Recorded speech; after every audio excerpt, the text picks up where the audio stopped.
April 1865. History tells us that the Confederacy fell, the Union prevailed, and slavery was abolished. But what if that wasn't the case?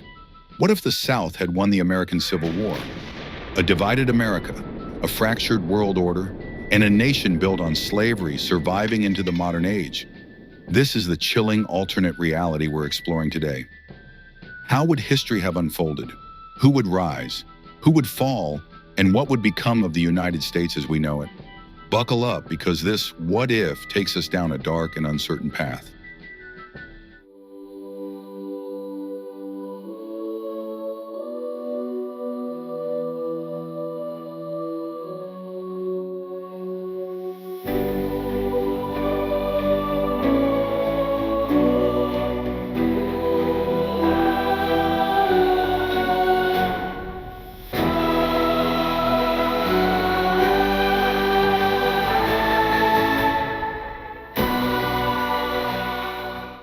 The American Civil War, 1861 to 1865, was a conflict between the Union, the North, and the Confederacy, the South, over issues primarily related to slavery, states' rights, and economic differences.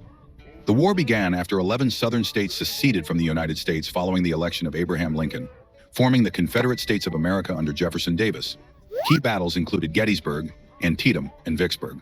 The war saw major shifts, such as the Emancipation Proclamation, 1863, which declared enslaved people in Confederate states free, and Sherman's March to the Sea, which devastated the South's economy. The war ended in April 1865 when General Robert E. Lee surrendered to Ulysses S. Grant at Appomattox Courthouse.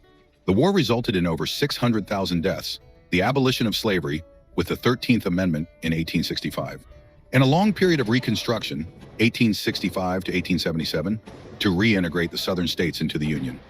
It remains one of the most defining moments in U.S. history.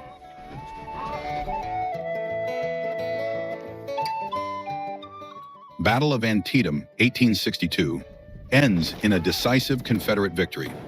Instead of being a tactical draw, General Robert E. Lee's Army of Northern Virginia decisively defeats George B. McClellan's forces, forcing the Union to retreat.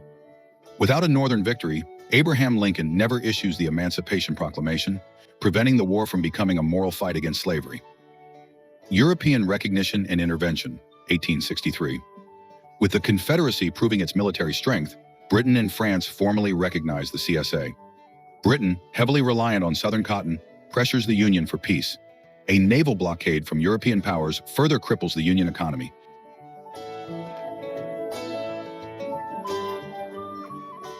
Lincoln loses the 1864 election. Without major Union victories, Democrat George B. McClellan wins the presidency on a platform of negotiating peace. In early 1865, the Treaty of Richmond is signed, officially recognizing the Confederate States of America as an independent nation. Slavery remains legal. With the South's independence, the 13th Amendment is never passed, meaning slavery continues in Confederate states. The South expands its slave economy into Texas, the Southwest, and potentially parts of Latin America, as some Confederate leaders desired. Union economy crashes. The loss of Southern states severely weakens the U.S. economy, as Northern industry depended on Southern raw materials. Over time, the Union struggles to recover.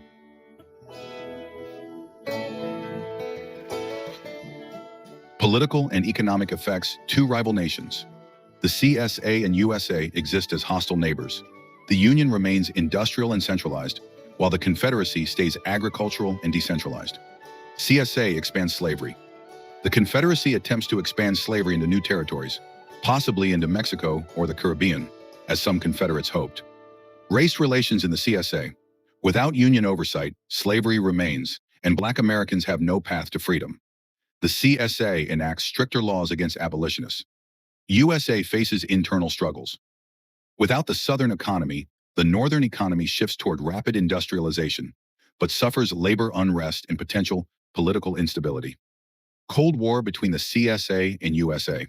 Similar to East versus West in the 20th century, tensions between the two nations remain high. Skirmishes along the border and conflicts over Western expansion continue.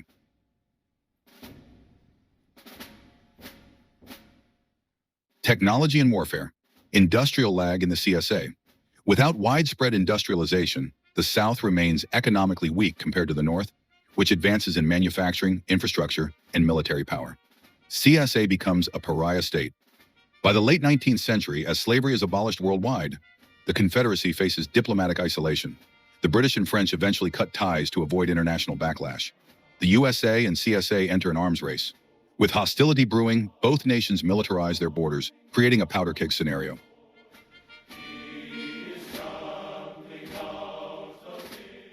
World War I, 1914 to 1918. The USA joins the Allies against Germany, but the CSA remains neutral, unable to contribute due to its weak economy. After the war, the USA emerges as a rising world power, while the CSA becomes more of a regional backwater. The Great Depression, 1929, economic collapse devastates both nations, but the CSA is hit harder due to its reliance on agriculture. With social unrest growing, slave uprisings increase, leading to brutal crackdowns. World War II, 1939 to 1945. The USA becomes a major industrial and military power, helping defeat Nazi Germany and Imperial Japan. The CSA, still isolated, avoids direct involvement, but faces internal revolts as pressure to modernize grows. By 1945, global anti-slavery sentiment reaches a peak, and the CSA faces growing calls for change.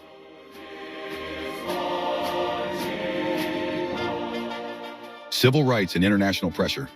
Inspired by global anti-colonial movements, black resistance in the CSA grows. Violent uprisings and international sanctions weaken the Confederate government. The USA, now a superpower, supports underground abolitionist movements in the CSA, just as the USSR did for communist revolutions worldwide. A second civil war, 1960s to 1970s. With pressure mounting, either the CSA undergoes a slow collapse like apartheid South Africa or faces outright civil war, leading to the abolition of slavery and possible reunification with the USA. A Confederate victory would have reshaped history in ways we can only imagine, creating a fractured America, a lingering struggle over slavery, and a weaker global presence. The United States, as we know it, might never have become a superpower. The Confederacy, built on a system doomed to collapse, would eventually face its reckoning. But how long would that take? And at what cost? One thing is certain: history is shaped by moments, by decisions, by battles won and lost. And sometimes the smallest change can send the world spiraling down an unrecognizable path. If you enjoyed this deep dive into alternate history, make sure to like, subscribe, and hit that bell so you never miss another mind-bending what-if scenario. Drop your thoughts in the comments. Do you think the South could have held on? Or would history have course-corrected in the end? Until next time, keep questioning, keep imagining, and keep looking at history through a different lens. This is Real Reels signing off.